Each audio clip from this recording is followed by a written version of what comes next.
Hey, it's a waste of 10 to 616 back again with some more comic reviews.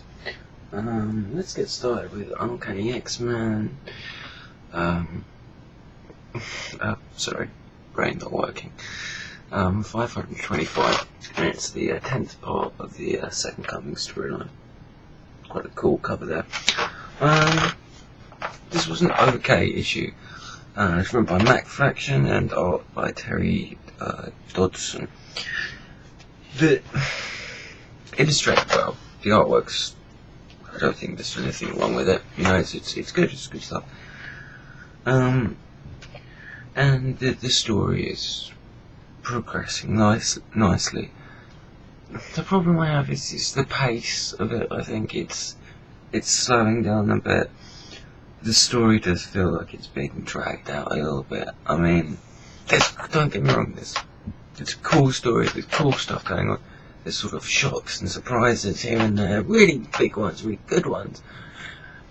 And then it just kind of stops. And I'm talking story in general, this crossover. It kind of stops and slows down. And even though there's stuff kind of going on here, it still kind of feels like it's just setting up the next issue. You know, I think a few issues could have been knocked off this crossover, and you know, it needs to be condensed a bit more, I feel. I think one of the reasons why I'm feeling like this, this opinion, is, you know, I've been reading Doom War, and they cram so much into each issue of Doom War, and it's brilliant. It's really good. I mean, I made a comment, I can't remember, I think I was making comments on the comic culture warrior people. And I was saying, you know, Doom War could have been, easily could have been one of these big crossovers, you know, it could have crossed over into Deadpool, Xmen, Fantastic Four. They could have spread it out, made more money, you know, but instead they've condensed it into a mini-series, a really good one. And now there's a fine tradition of X-Men crossovers, and I have been enjoying this, and I'm not saying this should be a mini-series or anything like that. I'm just saying in comparison to, say, Doom War, this does feel a little bit dragged out. Cram some more stuff into an issue, you know. There's a lot of sort of action pages where, which is, you know, nicely illustrated, but like just 2 panels or something like that, you know. There's quite a few pages like that, so, although there is one particularly cool one, it's a bit cliche, but X-Force in the future, with the, you know, the poster of all the X-Men that have been killed, you know, which is a nod to the original cover to the, you know, Days of Future Past storyline. It's a bit cliche, I mean, as if it would just be there, you know, but there you go. And there are cool moments like this, you know, the character's written well, and as I say, the story is progressing along nicely. It just seems a bit slow. But also there's some parents from the Avengers, the other heroes, and Fantastic Four, so it does feel like this story is, you know, in the Marvel universe and whatnot. So it's a nice touch, you know, because, you know, the mutants are about to be extinct, you know, the other characters would be involved, you know, it does add to the sense of urgency to the situation all these characters are in. So, yeah, I enjoy it. Oh, also, some other reviews and sort of said, like, Hope acts a bit out of character in this. Well, in the beginning, well, I mean, I read a bit of the Cable stuff. You know, sometimes when characters act out of character in comic books, that's because people act out of character a lot of the time, especially in situations where, you know, a loved one's in trouble. So I thought it was okay dish. So yeah, it's a good issue, and the overall storyline I'm enjoying, but it just I wish the pace speed up a little bit, you know. Too many 2-panel pages. Just a quick note, I won't go into it that much. I've got it's probably a bit old now, really. The Blind Science one-shot to this.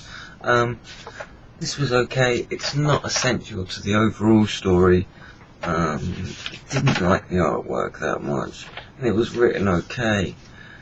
There's a reason, there's a bit of a twist in this, but it's a twist you can see a mile off, so this isn't really necessary to do a crossover, but as far as this crossover is concerned, I'm a bit of a completist, I want all of it, so not recommended, but it's okay. Right, okay, now, first issue, Avengers Academy, issue 1. I'm giving some of the Heroic Age stuff a go. This was good. This is sort of an unofficial kind of sequel to Avengers Initiative, which I didn't read all of, which I really regret, because every time I read an issue, I actually really enjoyed it. I don't know why I didn't get the whole series, but anyway. This is good. I like this.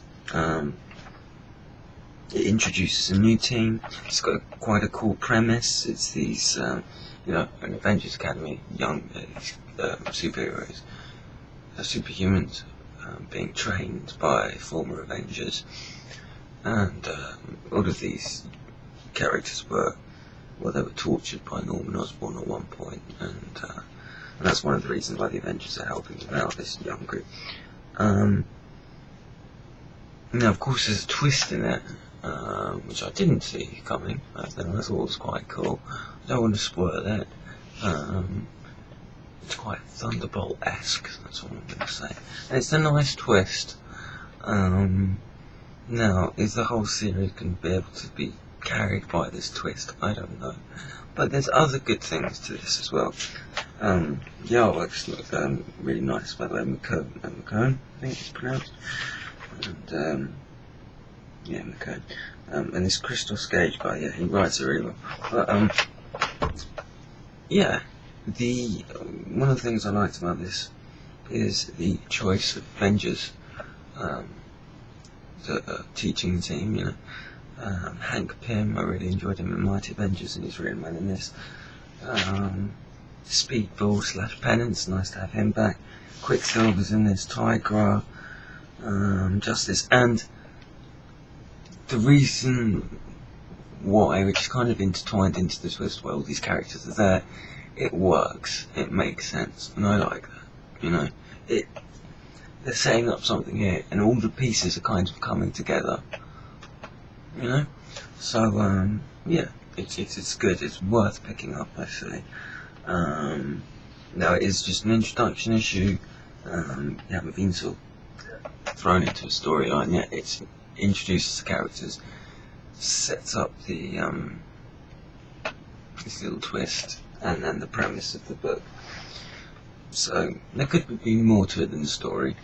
And also it introduces, it's set from the perspective of one of the characters, which I think each issue is going to do. So you get a nice little origin story. Now,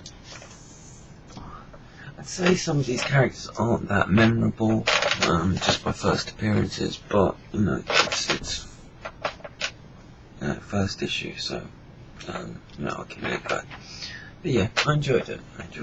I mean, I'll give the characters a go, if you know what I mean. They don't instantly grab you as excited, but, they're cool enough. You got to find out the origin of this Veil character, so, cool enough, interesting. Also a nice little package, the book, you get sort of these, at the end we get a sort of interview with the creators about the book, which I thought was quite, nice stuff. I like that kind of behind the scenes stuff. I don't always like some of the DVD-esque extra, stuff at the back of comic books sometimes, but when it is sort of, when it's done well, it's good, basically.